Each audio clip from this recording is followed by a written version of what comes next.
Vamos a empezar el día de hoy y el título de este sermón, de este mensaje, se llama La oración en la adoración pública. Y está basado en la primera carta a Timoteo, capítulo 2, versículo del 1 al 8, si puedes ir abriendo tus Biblias. Y como todo sermón tenemos una tesis o una proposición, ¿no? Y esa proposición es que la iglesia tiene una tarea que ha pasado desapercibida por la supremacía que se le ha dado al evangelio o a la evangelización, ¿no? Sin embargo, existe una tarea muy importante y primordial en la vida de todo creyente y de la iglesia. Y me refiero al deber interno que cada creyente tiene, que es el deber de orar por el mundo. ¿Y cuál es el objetivo de este sermón? Y el objetivo es que a través de este mensaje cada uno de nosotros evaluemos cuál es la intención de nuestro corazón cuando oramos, cuando oramos por las autoridades y cuando lo hacemos en el servicio como estamos en este momento.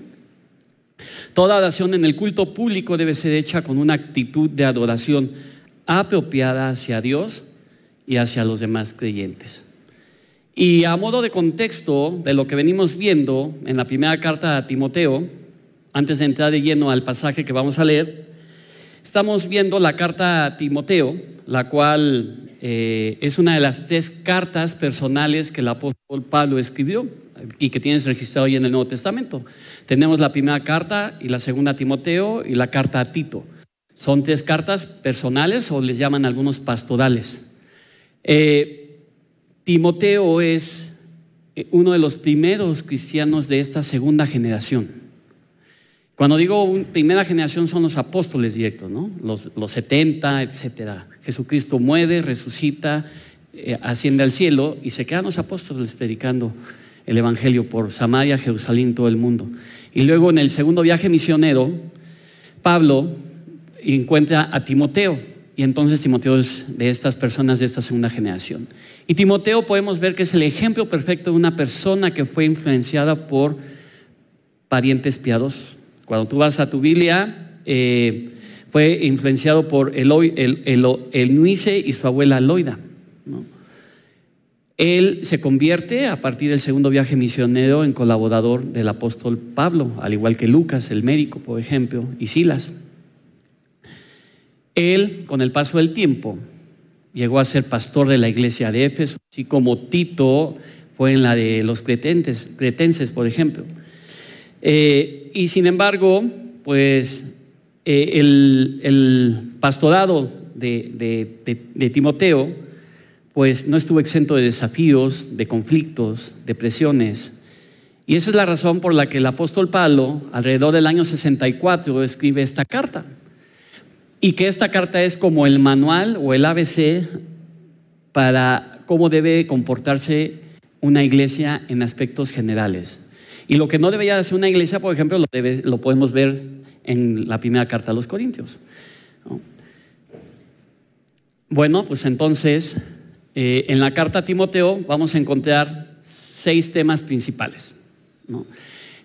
O 6 megatemas. El primer megatema es la sana doctrina y es algo que hemos estado viendo en los últimos 3 o 4 domingos y que es el capítulo 1. Incluso Pablo le dice que deseche las fábulas, las discusiones a Timoteo, que tenga una buena conciencia, y lo vas a ver en el capítulo 1. Ahí puedes irlo viendo en tu Biblia. El segundo megatema son instrucciones en la adoración pública. Y el día de hoy empezamos con el capítulo 2. Y tengo la fortuna y la bendición de poder abrir este capítulo. Es lo que vamos a ver hoy a partir del versículo 1 al 8. Después, en un par de semanas, seguramente entraremos al capítulo 3, ¿no? Donde son instrucciones al liderazgo de la iglesia. Tú anhelas el obispado, anhelas el diaconado, ¿no? Entonces Pablo le da parámetros, le da instrucciones a Pablo de observar a ciertas personas y qué cualidades de carácter tienen que cumplir para ser diáconos y pastores, por ejemplo, ancianos, obispos. Capítulo 4 le da instrucciones personales a Timoteo. Vas a encontrar que Timoteo tenía un problema de estómago, le recomienda tomar vino, le recomienda que ejercite la piedad, por ejemplo. Capítulo 5, el cuidado de la iglesia. Las personas más vulnerables, vamos a ver el cuidado a los ancianos, el cuidado a las viudas, por ejemplo. Y finalmente el capítulo 6, instrucciones finales. Va a hablar algo acerca del amor al dinero y cómo los hermanos que de alguna manera tienen cierta comodidad económica, tienen el deber de apoyar y ser generosos con las bendiciones que ellos tienen. Te voy a pedir por favor que te pongas de pie. Vamos a leer de lleno el pasaje, por favor, por respeto a la palabra de Dios. Abre tu Biblia en 1 Timoteo capítulo 2, versículo del 1 al 8. Si gustas lo puedes ver en pantalla, aunque yo te recomiendo siempre en Biblia, es lo mejor, ¿no? Dice ahí: exhorto ante todo a que se hagan rogativas, oraciones, peticiones y acciones de gracias por todos los hombres, por los reyes y por los que están en eminencia, para que vivamos quieta y reposadamente en toda piedad y honestidad, porque esto es bueno y agradable delante de Dios nuestro Salvador, el cual quiere que todos los hombres sean salvos y vengan al conocimiento de la verdad. Porque hay un solo Dios y un solo mediador entre Dios y los hombres, Jesucristo hombre, el cual se dio a sí mismo en rescate por todos, de lo cual se dio testimonio a su debido tiempo. Para esto yo fui constituido predicador y apóstol, digo en verdad, en Cristo no miento, y maestro de los gentiles en fe y en verdad. Quiero pues que los hombres oren en todo lugar, levantando manos santas, sin ira ni contienda. Te puedes sentar, por favor, puedes tomar asiento. Y antes de entrar de lleno al tema, tenemos que establecer las bases siempre. Cuando leemos un pasaje en la palabra de Dios, tenemos que entender el contexto, tenemos que ver para poder entrar de lleno a él. Y la primera pregunta que me gustaría que contestemos juntos es: ¿qué entendemos por la adoración? Y seguramente si yo aquí hiciera una encuesta en este momento, si te dije, ¿qué es adorar a Dios? A lo mejor tú me dirías, bueno, pues acabamos de hacerlo, ¿no? Cantamos unos cantos, adoramos a Dios, ¿no? Y generalmente, ya sea por costumbre o ignorancia, entendemos que el término de la adoración es un periodo corto de cantos, ¿no? En el culto congregacional.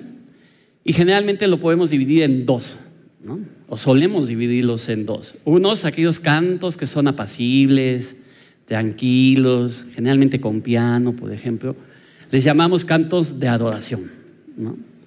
Y los otros cantos, donde de repente sueles levantar las manos, ¿no? Es un poco más movido, entra la guitarra, tal vez la batería. En algunas iglesias son cantos con música más alegre y solemos llamarlos cantos de alabanza, ¿no?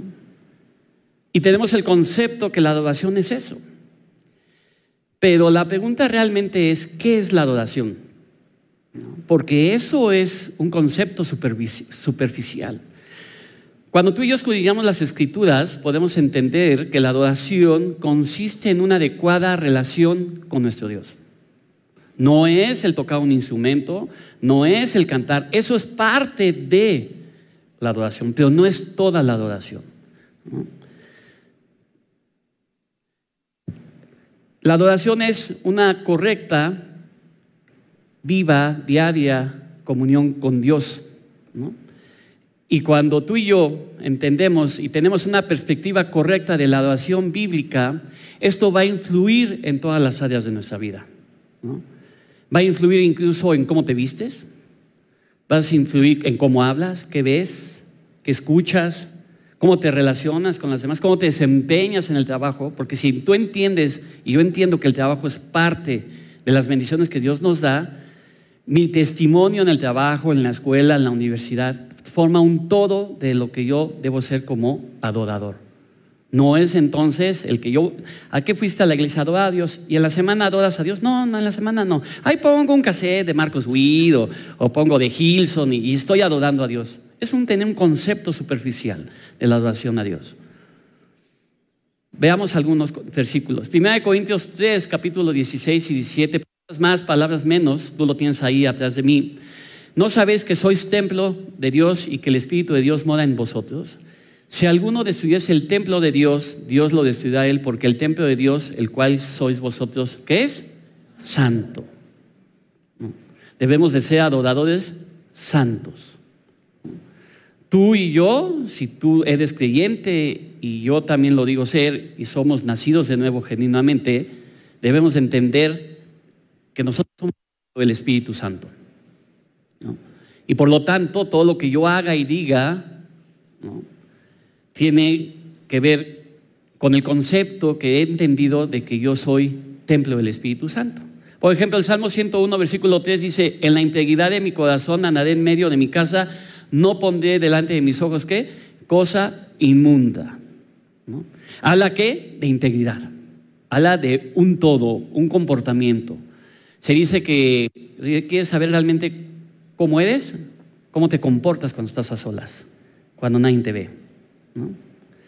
Otro, por ejemplo, Hebreos 13, versículos 15 y 16 dice: así que ofrezcamos siempre a Dios por medio de él, ¿qué? Sacrificio de alabanza, es decir, fruto de labios que confiesen su nombre, y de hacer el bien y de la ayuda mutua no os olvidéis, porque de tales sacrificios, ¿qué? Se agrada a Dios. Si te fijas, parte de la adoración es el fruto de labios que confiesen su nombre y hacer bien y de la ayuda mutua. ¿Habla qué? De una acción. No nada más es un canto, no nada más es algo en la iglesia, los domingos, etcétera, ¿no? De esta forma, una persona que adora a Dios, cuando le reconoce como su Señor, vive para honrarlo y servirle. Fíjense, cuando tú y yo hemos entendido que fuimos creados para dar gloria a Dios, entonces nuestra vida se convierte en un constante acto, ¿qué? De adoración. Isaías 43:7 dice: todos los llamados de mi nombre, para gloria mía, los he creado, los formé y los hice. Ahora, ¿qué es la adoración colectiva? Acabamos de, a grosso modo, obviamente, porque esto no es un estudio profundo de lo que es la adoración, vimos la adoración individual. Ahora, ¿qué es la adoración colectiva? La adoración colectiva es cuando los creyentes se reúnen para rendir, ¿qué? Culto a Dios. Y a veces tenemos como, insisto otra vez, ¿no? Ya no, vamos, apúrale, ¿no? Es domingo en la tarde, estás desayunando, digo en la mañana, apúrale porque si no ya no vamos a llegar a la alabanza y a la adoración, ¿no? Y entonces de repente llegas a lo mejor a la mitad del culto o etcétera y dices: chin, me perdí la adoración. Y ahorita vamos a ver que eso no es correcto. Aún en estas reuniones no solo el canto o la música constituyen la adoración, sino todos los elementos que involucran en el culto congregacional, tales como la oración, la bienvenida, los diezmos y ofrendas, ¿no?, la meditación de la palabra, los testimonios, etcétera, forman ¿qué? Parte de lo que es la adoración colectiva. La adoración colectiva es el acto final de nuestra adoración que se da durante toda la semana. Cuando tú y yo venimos al servicio, venimos a adorar a Dios como cuerpo de Cristo. Pero Dios quiere que en el transcurso de la semana, cada día tú estés adorando a Dios. Y acabamos de explicar que la adoración es un todo. Es oración, es lectura de la palabra, es todo lo que tú haces, ¿no? Sin duda,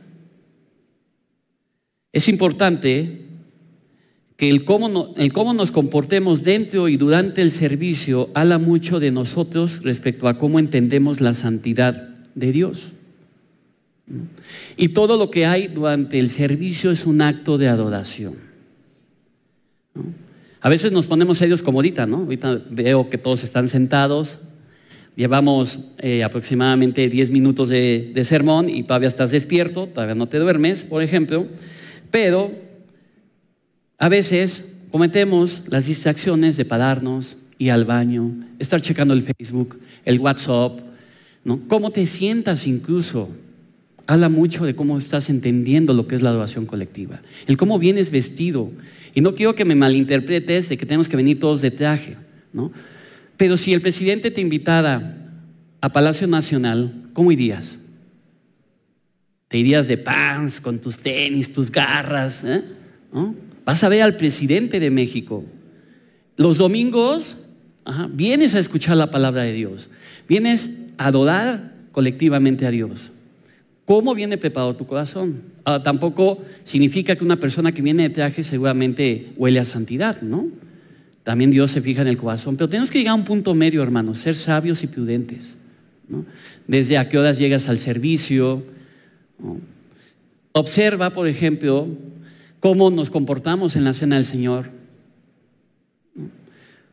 Durante la colección de los diezmos, ¿aprovechas el tiempo para platicar o para darle gracias a Dios de lo que Dios te ha bendecido a través del trabajo? Todo eso es el momento de adoración. Todo. En este momento estamos adorando a Dios. El que tú y yo nos reunamos todos los domingos para adorar a Dios es una oportunidad que tenemos, ¿no?, para estar atentos y para no ser presa fácil del enemigo, ¿no? Ahora, una vez que hemos aclarado lo que es la adoración, porque en algunas Biblias, no sé si en la tuya, aunque el título no es inspirado, dice, y así se llama incluso el título del sermón, ¿no? Instrucciones de la adoración pública, ¿no? O instrucciones para la iglesia, puede venir así el título en tu Biblia. Y entrando al contexto, ahora sí, o al esquema general del pasaje, vamos a ver en estos 8 versículos que la iglesia, ¿qué? Primero vamos a ver, la iglesia tiene el deber de orar con súplicas, intercesiones, acciones de gracias. Vamos a entrar a detalle de esto. La otra parte del esqueleto de este sermón, la iglesia tiene el deber de orar ¿por quién? Por todos los hombres y por los que están en eminencia. ¿Y por qué debe de orar la iglesia? La iglesia debe orar para que podamos vivir quieta y reposadamente. Dios desea la salvación de todos los hombres y la oración, ¿cómo debe ser? Sin contienda y en santidad, que es parte de lo que acabo de explicar, en santidad. Pues entonces la pregunta a contestar sería, ¿cómo debe de orar la iglesia? Hablando ya ahorita como cuerpo de Cristo que estamos reunidos aquí. Si vamos entonces a 1 de Timoteo capítulo 2 versículo 1, ahí en tus Biblias dice, exhorto ante todo a que se hagan ¿qué? Rogativas, oraciones, peticiones y acciones por todos los hombres, ¿no? Vemos 4 acciones. ¿Las pudiste ya identificar?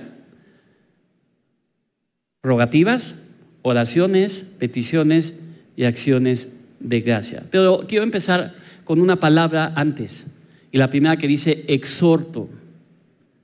La palabra o el verbo exhortar viene de la palabra parakaleo en el griego, ¿no? Si tú vas ahí a tu Biblia en 1 de Timoteo capítulo 1, si quieres ver, dice, como te rogué que te quedaras en Éfeso. Ahí lo que le está diciendo el apóstol Pablo está usando el mismo verbo, ¿no? De exhortar aquí, y lo que, así como Pablo quiso que él se quedara en Éfeso para combatir falsas enseñanzas, la idea que él está diciendo aquí es una idea de urgencia, ¿no? Así como es urgente que te quedes en Éfeso, ahora yo exhorto a la iglesia, y la palabra da la idea de urgencia, ¿no? Y que sea de manera congregacional, ¿no? Para que entonces puedan ¿qué? Hacer oración. Si hay alguna área de nuestra vida posiblemente que la mayoría de los cristianos descuidamos, y me incluyo yo, y tal vez como iglesia, no lo sé, es la oración. ¿Cuántas horas, minutos o segundos tal vez le platicas con Dios en la semana, ¿no? Y algo que Dios ha puesto en mi corazón es que en el grupo de jóvenes más 23 tenemos que hacer de la oración un hábito, ¿no? Si tú tuviste la oportunidad, si nos estás escuchando por Face tal vez, o si viniste el viernes, tuvimos una reunión de oración. Y hace un mes también tuvimos una reunión de oración. Vamos a ver entonces que Pablo lo que quiere es que la iglesia entienda la necesidad y la urgencia de orar ¿qué? De manera congregacional. Porque tú lo puedes hacer en casa y eso es bueno delante de Dios, pero como iglesia también debemos hacerlo. Y vamos a ver los 4 verbos que hay ahí, ¿no? El primero dice que rogativas, ¿no? Y la palabra rogativa viene del griego desis, ¿no? Y da la idea de suplicar, de pedir a alguien una cosa que con humildad, con sumisión y con vehemencia, ¿no?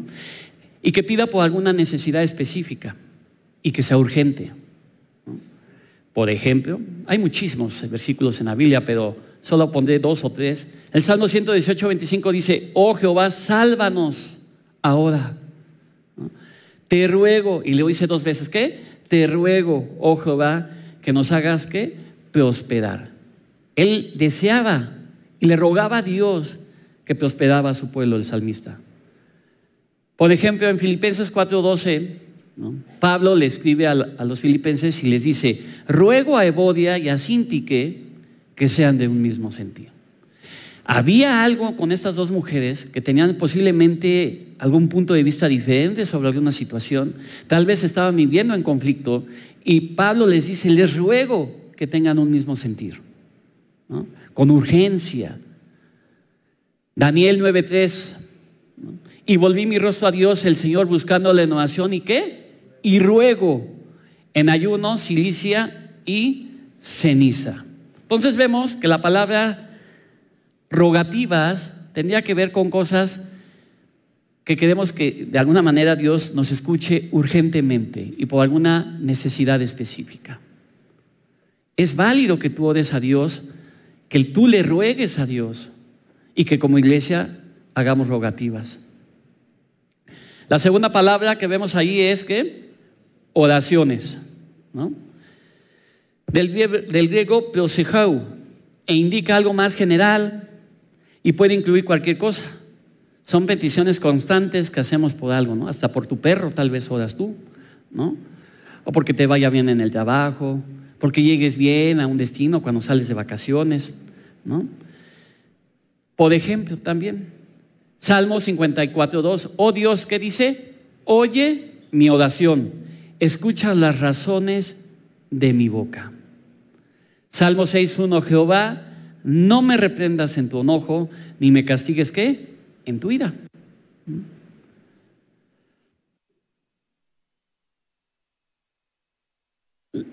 La palabra número 3 que dice, peticiones.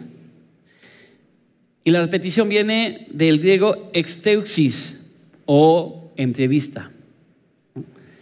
Y no tiene nada que ver con pedir algo a favor de otro, sino que más bien la palabra indica el que nosotros tengamos una audiencia ante la presencia de un rey para hacerle ¿qué? Un pedido, ¿no? Y déjame ponerte un ejemplo. Es como cuando de repente a lo mejor yo me quedo sin trabajo, ¿no? Y de repente yo le puedo pedir a alguno de ustedes: oye, ¿conoces a alguien que me pueda ayudar? Sí, mira, yo tengo un amigo, ¿no? Voy con él. Entonces esta persona va con él y le pide una entrevista, ¿no? Oye, mira, quiero hablarte de un amigo que tengo en común, a ver si tú le das trabajo, etcétera, ¿no? Hebreos 4:16 dice: acerquémonos pues confiadamente al trono de la gracia para alcanzar misericordia y hallar gracia para el oportuno ¿qué? Socorro. Y la cuarta habla de ¿qué? Acciones de gracia, del griego eucaristía, ¿no? Incluso si alguna vez tú estuviste o participaste en algún culto católico, ¿no? Se dice: vamos a tomar la Eucaristía. Y lo que significa es la acción de gracias, ¿no? Conlleva la idea de alabanza y reconocimiento a Dios por sus respuestas, ¿no? Y es interesante porque muchas veces cuando hacemos nuestras oraciones generalmente nos enfocamos mucho en pedir, pedir, pedir, pedir. Pero creo que valía la pena que hagamos el ejemplo también. Un día no le pidas nada a Dios. Cuando ores, alábalo por lo que Él es. Empieza a orar por sus atributos: omnisciencia, omnipresencia, provisión, santidad, etcétera, ¿no?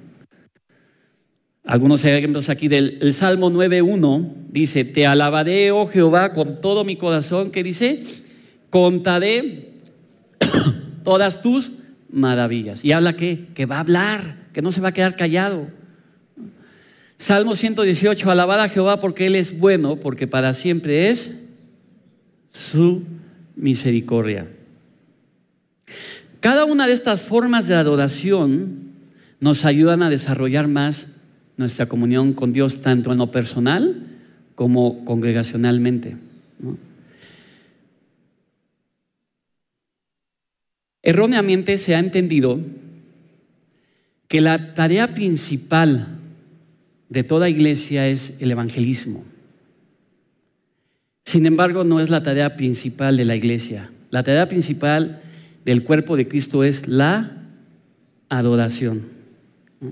Cuando tú vas ahí a Mateo, capítulo 16, versículo 18, si quieres búscalo, si no, no te preocupes, es cuando Pedro confiesa que Jesucristo es el Hijo de Dios viviente. Y Jesús dice, sobre esta roca, ¿qué? Edificaré mi iglesia. Cristo edificó su iglesia sobre una declaración de adoración, no sobre un hecho evangelístico. Por tanto, la iglesia en esencia es una comunidad de adoradores cuya principal razón de ser es precisamente ¿qué? La adoración a Dios. Las tareas de evangelismo y las misiones que una iglesia lleva a cabo son producto de una correcta perspectiva de la adoración pública.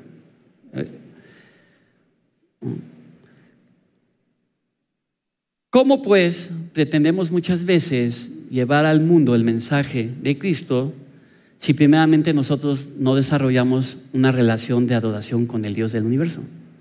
Es paradójico, ¿no? Será entonces la primera pregunta de aplicación, será entonces que muchos creyentes y por ende la iglesia no comparten el evangelio porque primeramente ellos mismos no son ¿qué? Adoradores, en espíritu y en verdad. Si tú vas a Juan capítulo 4, versículo 23, cuando Jesús está hablando con la mujer samaritana, ¿qué le dice? Mas ahora viene y ahora es cuando los verdaderos adoradores adorarán al Padre en espíritu y en verdad, porque también el Padre, tales adoradores, busca que ¿qué? Que les adoren. Esa es la principal razón de ser de ti y de mí. Es la principal razón de ser de la iglesia.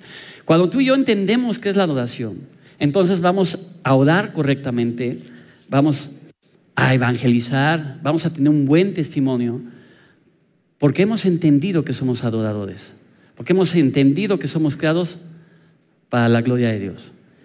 Quiero que abras tu Biblia, acompáñame en capítulo 4 de Apocalipsis.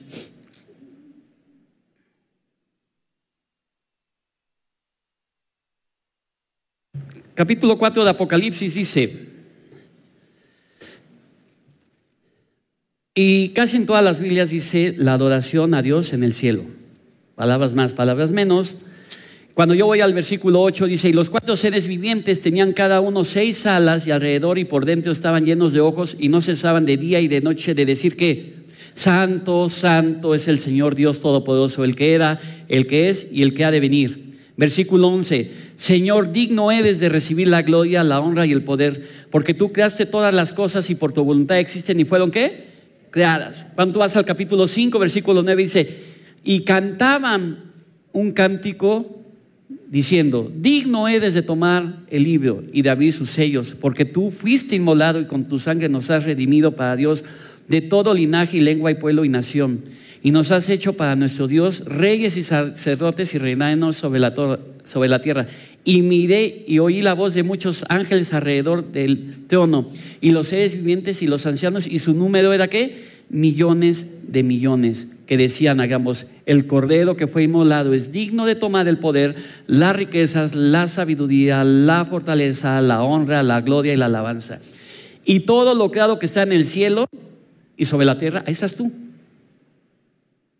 Ahí estás tú y ahí estoy yo.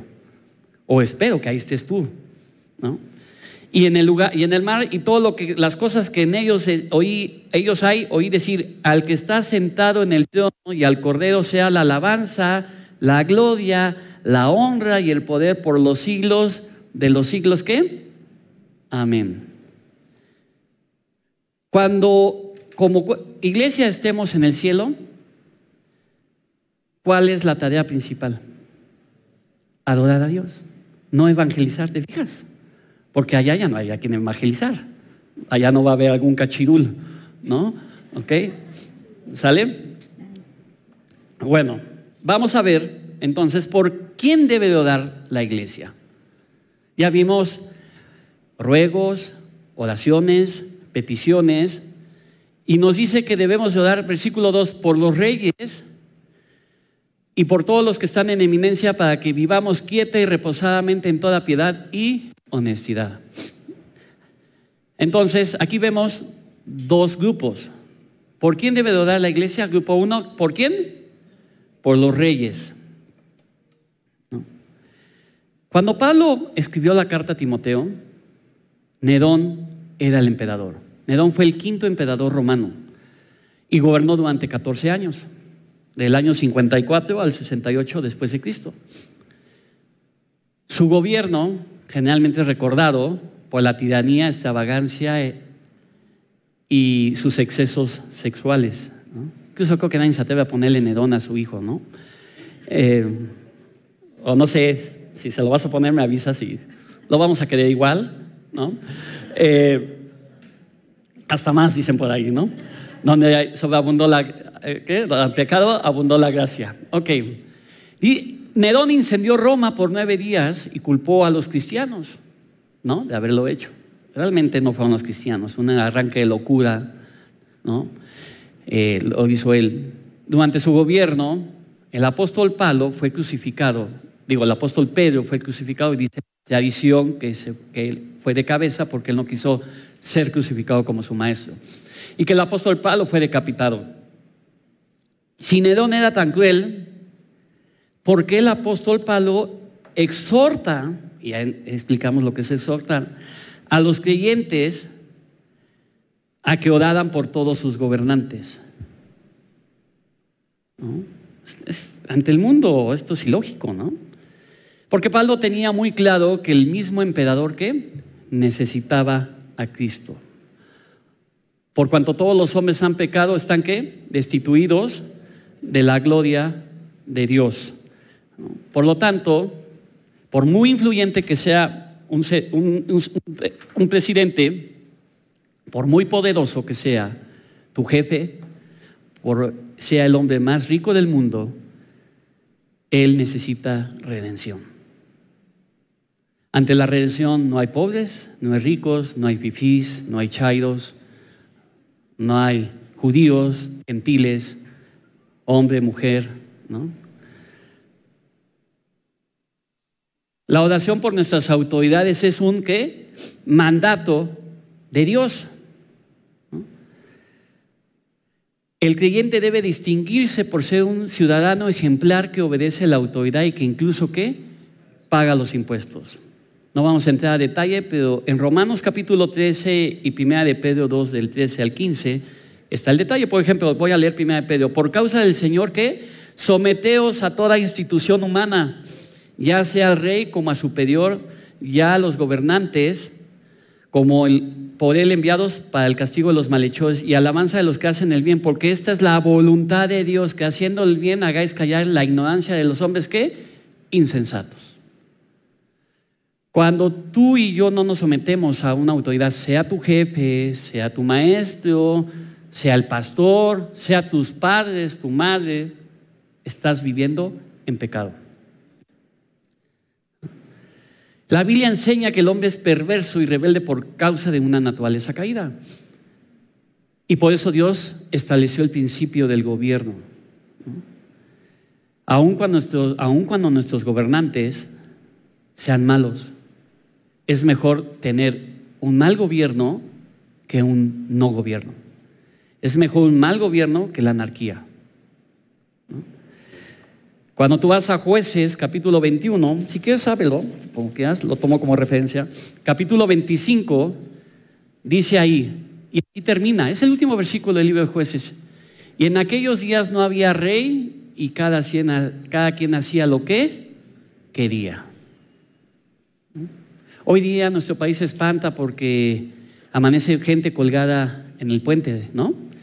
Pero si tú vas ahí al capítulo 2 o 3 capítulos antes del libro de Jueces, te vas a dar cuenta que incluso la esposa de un levita, si mal no recuerdo, fue ultrajada por muchos hombres, y este hombre después parte a su esposa en 12 pedazos, ¿no? Y lo reporte cada pedazo a una de las tribus de Israel, ¿no? Eso ya es desde antes, ¿no? La pregunta de aplicación número 2 para tu vida y para mi vida es: ¿podríamos nosotros orar por nuestro presidente y por el gobernador de Querétaro? ¿Qué te impide hacerlo? ¿No? Oh, es que los del partido tal son, híjole, ¿no? Es que, ¿no?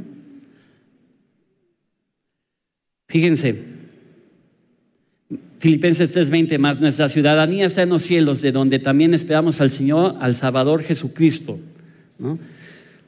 Si tú y yo entendemos este pasaje correctamente, vamos a entender que tenemos 2 ciudadanías. En este caso, la mayoría, salvo por acá mi amigo Duanek, que es canadiense, pero la mayoría creo que somos mexicanos, ¿no? Y la otra ciudadanía es la celestial, ¿no? La ciudadanía celestial siempre debe estar por encima de la terrenal. Por lo tanto, debemos de orar de acuerdo con la voluntad de Dios y sus principios, ¿no? Sin importar color de partido político, ¿no? Como hijos de Dios, ¿no? Si entendemos 2 Corintios 5:20, dice: así que somos embajadores en nombre de Cristo, como si Dios rogase por medio de nosotros. Otra vez, ¿se fijan la palabra rogar? De manera urgente, ¿no? Os rogamos en nombre de Cristo, ¿qué? Reconciliados con Dios. Por lo tanto, cuando tú y yo entendemos esto desde una cosmovisión bíblica correcta, debemos ser ciudadanos ejemplares, ¿no? Pagar impuestos, orar por tus gobernantes, orar por tu presidente municipal, orar por el gobernador de Querétaro, orar por tu jefe, ¿no? Que te cae gordo y que te pide las cosas en viernes a las 6 de la tarde antes de irte, ¿no? Orar por tu papá, por tu mamá, ¿no? Que ya están pasados de moda y que ya dieron el chochazo, ¿no? Tienes que orar por tu pastor, ¿no? Okay. ¿Por quién debe de orar la iglesia? Grupo número 2, por todos los hombres. Dios quiere que se ore por todos los hombres sin excepción, ¿no? Dios quiere que sin distinción y excepción oremos por los hombres. Porque si Dios no hace excepción de personas, ¿quién eres tú para no orar por otra persona? A veces tú y yo ya hemos mandado gente al infierno, ¿no? Ya le predicaste a tu tío: no, ese no tiene salvación, mano. Ese hasta lo va a chupar el diablo, ¿no? ¿Y quién eres tú para mandar a una persona al infierno, ¿no? Mejor ora por él, ¿no? ¿Para qué debe orar la iglesia? Si vamos de los versículos 3 al 6, dice: porque esto es ¿qué? Bueno, agradable delante de Dios nuestro Salvador, el cual quiere que todos los hombres sean salvos. Pongan atención en las palabras en azul, porque es donde nos centramos en las ideas. Y vengan al conocimiento de la verdad, porque hay un solo Dios y un solo mediador entre Dios y los hombres, Jesucristo hombre, el cual se dio a sí mismo en rescate por todos, de lo cual se dio testimonio a su debido tiempo. Y vamos a ver 5 cosas principales. Versículo 2 dice: ¿por qué debemos orar? Para que vivamos quieta y reposadamente, ¿no? Cuando nuestras vidas transcurren sin peligro, generalmente nosotros no nos damos cuenta de lo que pasa alrededor. Yo no sé si te ha pasado esto. Antes tú oías: bueno, asaltaron unas personas, luego asaltaron al amigo de mi amigo, ¿no? Luego asaltaron a mi amigo, ¿no? Y ahora no, me asaltaron a mí, ¿no? ¿Sí? No, bueno, todavía no me asaltan a mí todavía, ¿no? Pero ¿ves cómo se va acercando el mal, ¿no? Y entonces cuando ya te asaltaron, oren por mí porque me acaban de asaltar. Y tú oraste por aquellos a los cuales asaltaron. Yo me acuerdo a finales de marzo estábamos en un estudio bíblico, mi familia y mis papás, un viernes en la noche, y mis papás viven a una cuadra de donde yo vivo, y cuando mis papás regresan a su casa resulta que habían entrado a robar su casa. Y es cuando ahí entendimos, ¿no?, que pues ya debemos de orar por vivir quieta y reposadamente, ¿no? Porque cuando ya ves la inseguridad cerca de tu casa, entonces ya te preocupas, ¿no? ¿Cuándo fue la última vez que oraste por tus vecinos, por tu colonia, ¿no? Por la patrulla que pasa por ahí, ¿no? Versículo 3 dice: porque esto es bueno y agradable delante de Dios. Cada alma redimida, sin duda que produce gozo en el cielo. Ezequiel capítulo 33, 11 dice: diles yo, vive Jehová el Señor, que no quiero la muerte del impío, sino que vuelva el impío de su camino y que viva. ¿Qué quiere Dios? Que todos los hombres que sean salvos, ¿no? Lucas 15, 7: os digo que así habrá más gozo en el cielo por un pecador que se arrepiente que por 99 justos que no necesitan ¿qué? Arrepentimiento. Si tú y yo oramos por aquellos que nos caen bien, pues no tiene chiste. Los malos también lo hacen, ¿no? Y Jesús ahí en Mateo capítulo 5 dijo: ¿no hacen también lo mismo los publicanos? ¿No?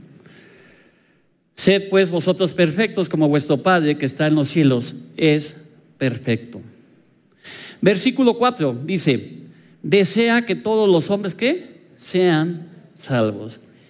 Y me gusta porque este es un ejemplo de lo que es la voluntad directiva de Dios, ¿no? Dios desea que todos los hombres sean salvos, ¿no?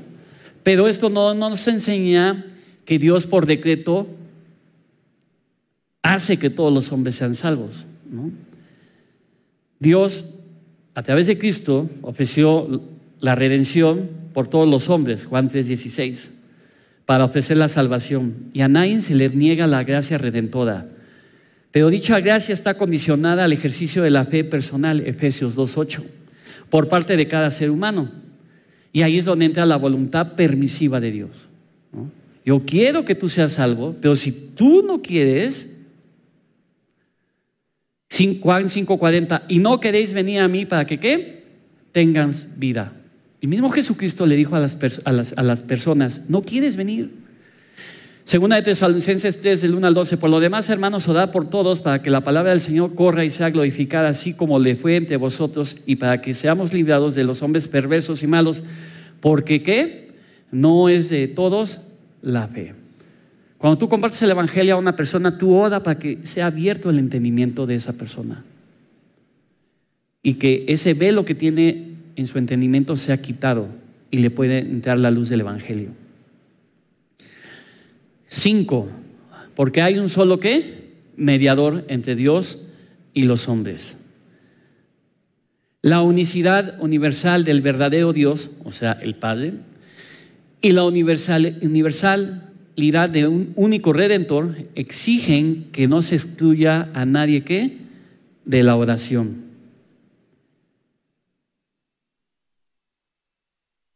Pregunta de aplicación número 3 para tu vida en este momento: ¿qué persona has descartado de tus oraciones?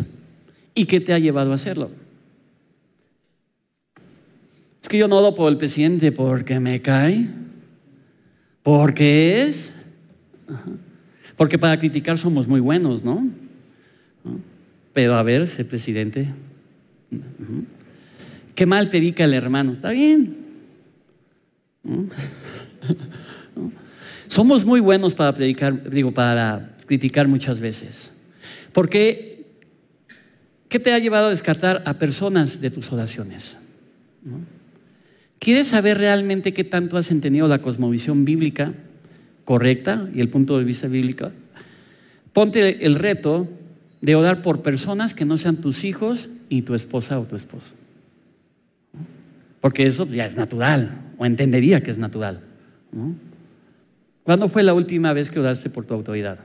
¿No? Y 6, rescate por todos, ¿no? Permítanme. Bueno, un rescate es el precio pagado por liberar a un esclavo de su cautividad.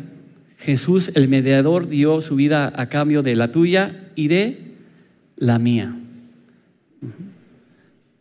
La salvación no fue gratis, ¿no? Tuvo un precio muy alto. 1 Timoteo 2:7 dice: por eso yo fui constituido y predicador y apóstol, digo verdad en Cristo, no miento, y maestro de los gentiles en fe y en verdad, ¿no? Con esta afirmación se da a entender que el mensaje no está restringido a ninguna raza o nación, sino a todos los pueblos de la tierra. Gálatas 3:28. Dice, en Cristo ya no hay hombre, ya no hay mujer, ya no hay judío ni escita, sino todos en Cristo, ¿no? Y fíjense, en el versículo 5, la expresión Jesucristo hombre nos recuerda la unión, y acuérdate de este término, apréndetelo, la unión hipostática. ¿Y qué es la unión hipostática de Cristo? Que Cristo es completamente hombre y completamente Dios, ¿no? Solo el Dios hombre podía efectuar la restauración de la relación entre los seres humanos y Dios. Siendo un hombre perfecto, pudo presentar a la humanidad, pero siendo perfectamente Dios, el rescate que pagó tuvo un valor infinito. Por esto, el sacrificio de Cristo es de alcance, ¿qué? Universal, ¿no?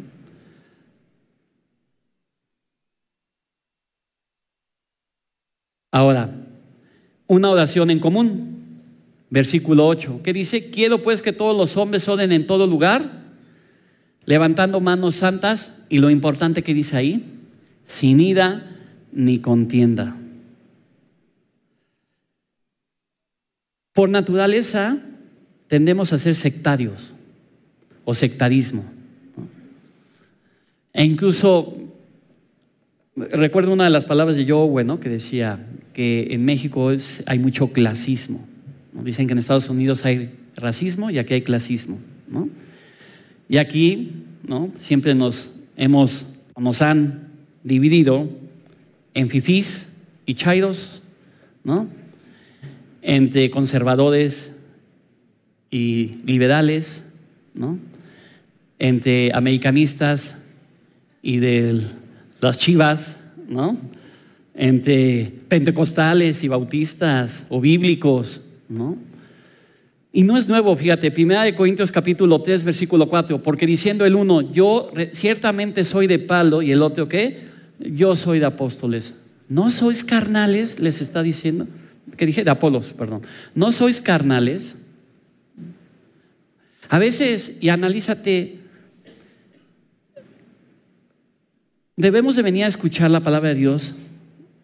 Va a predicar el hermano tal, uy, no, ya vamos a salir tarde, ¿no? Va a predicar, ese me va a dormir, ¿no? Va a predicar, salimos rápido. Esa predicación sí me gusta porque la hace amena, cuenta chistes, y pues la predicación no es para ti, brother, ¿no? ¿Sí? Lo que une al pueblo de Dios no es un partido político o candidato, sino nuestro Señor Jesucristo. Eso es lo importante y eterno. Lo demás, ¿qué es? Temporal. Si ahorita levantamos la mano, y no lo voy a hacer porque no quiero que haya divisiones, ¿no? Pero si dijéramos, ¿quiénes son del partido color verde? ¿Quiénes son del partido color azul? ¿Quiénes están del partido del color tal? ¿No? Y sería triste que el pueblo de Dios se divida por preferencias políticas, ¿no? Si como cristianos tenemos rivalidades, ira y contienda, hará difícil que la oración congregacional. Debemos tener un mismo sentido, recordando que nuestra ciudadanía, ¿dónde está? En los cielos. Eso es lo importante, ¿no? Filipenses 4, 2, 3. Ruego a Evodia y a Síntique que sean, ¿qué? Otra vez, de un mismo sentir en el Señor. Asimismo te ruego también a ti, compañero fiel, que ayudes a estas que combatieron juntamente conmigo el evangelio. Algo había pasado en la relación de esas dos mujeres que estaba afectando a la iglesia y que ya le había llegado a oídos del apóstol Pablo. Recuerda un poco de levadura, leuda toda la masa, ¿no? Pablo tiene que recordarles que hay un objetivo común y otra vez eterno. Y Jesús nos lo enseñó allá en Mateo capítulo 5, versículo 23, que dice, por tanto, si traes tu ofrenda al altar y allí te acuerdas de que tu hermano tiene algo contra ti, deja ahí tu ofrenda delante del altar, anda y reconcíliate, ¿qué?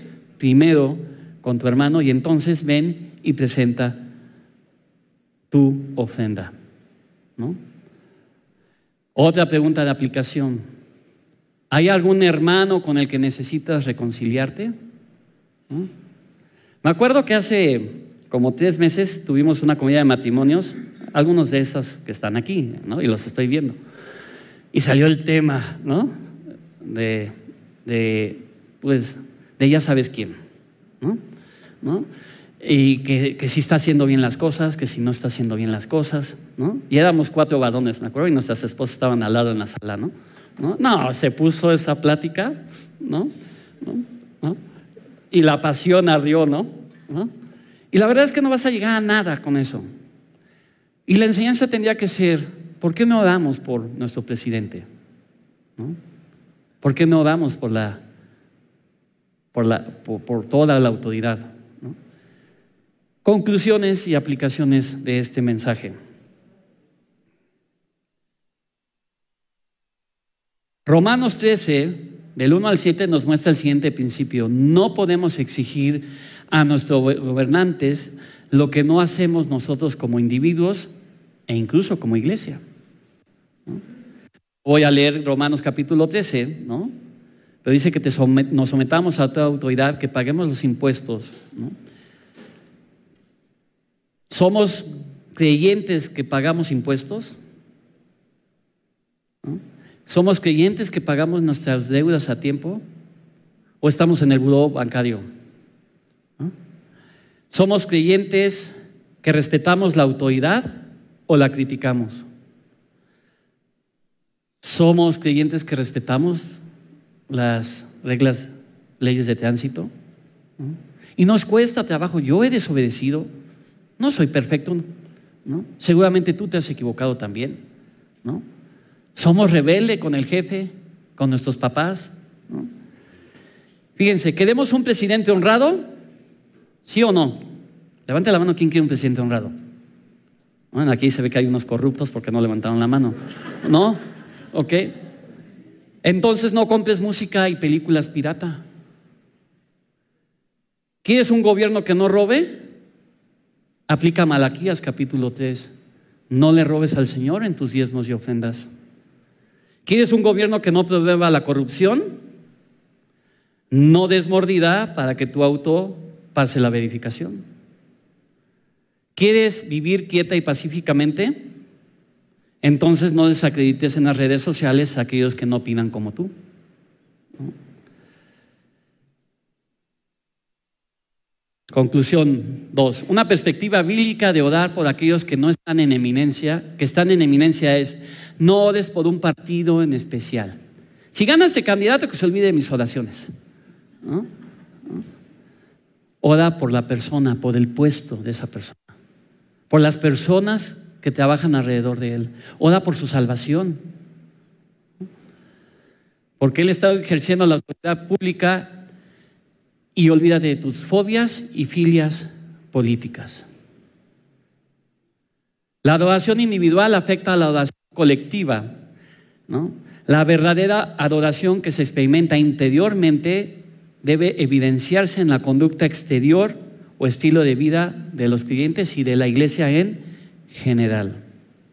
Si hemos entendido el plan de Dios a nuestra vida, entonces seremos adoradores constantes y podemos ir ¿qué? Y proclamar el evangelio. Mientras, perdemos el tiempo en discusiones sin sentido, que es lo mismo que el apóstol Pablo le dijo en el capítulo 1 a Timoteo. Penúltimo, hay 2 razones por las cuales debemos orar por todos los hombres. El sacrificio en la cruz de Cristo es para todos los seres humanos. ¿Te has preguntado por qué yo soy salvo? Es una de las preguntas, si Dios me permite hacérselas cuando yo esté en la presencia. ¿Por qué yo? ¿Por qué no otros que son mejor que yo moralmente incluso y mejores ciudadanos? ¿Por qué yo? Por pura gracia, ¿no? El deseo de Dios es que todos los seres sean salvos. Y tenemos 2 deberes como iglesia: orar en todo momento y en todo lugar por estas razones, por las que acabamos de describir, e ir y predicar el evangelio. Última conclusión: el orar por los demás hace que quitemos la tensión de nuestras propias vidas y necesidades. Comienza a orar por otros y no solamente por ti. ¿Qué dice 1 Corintios capítulo 13? El amor es sufrido, no busca lo suyo, ¿no? La medida, y otra vez, ¿cuál es tu termómetro de amor? la medida en la que tus oraciones las dediques a otros y no solamente a ti. Ahí es cuando vas a empezar a ver un termómetro de realmente qué tanto amor hay en ti, porque estás preocupándote por otros, por tu presidente, por la autoridad, por tu iglesia, ¿no? Y estás negándote a ti mismo. Este Salmo 122, versículos 6 y 7, pedir por la paz de Jerusalén, ¿no? Y muchos toman este versículo para el cristiano tiene que orar por Israel. Está bien, no, ahorita no es tema. Sea la paz dentro de tus muros y el descanso dentro de tus palacios. Pero hay un principio ahí atrás, y es el que quiero que veas. Orar por tu país, ¿no? El economista rebasa México las 100,000 homicidios en el sexenio, y esta ya tiene como 6 meses. Ahí súmale, ¿no? Y los que me faltan, como dirían por ahí la canción, ¿no? Esta semana, ¿oíste esta noticia? El estado de Tamaulipas legaliza el matrimonio homosexual y ya es permitido en todo México. Y la pregunta, ¿será por eso que México está como está? Quintana Roo despenalizó el aborto hasta las 12 semanas. Todo esto pasó en la semana. O a veces estamos tan centrados en nosotros mismos que no vemos esto, ¿no? Estos son motivos de oración, para hacer rogativas, ¿no? Peticiones, ¿no? Y no es mensaje político, pero México te necesita y te necesita a toda la iglesia. Y necesitamos orar por nuestro país, ¿no? Orar por toda autoridad, ¿no? Sin divisiones ni contiendas, ¿no? Porque eso es bueno y agradable delante de Dios, ¿no? Vamos a orar, ponte de pie, por favor, vamos a cerrar con una oración.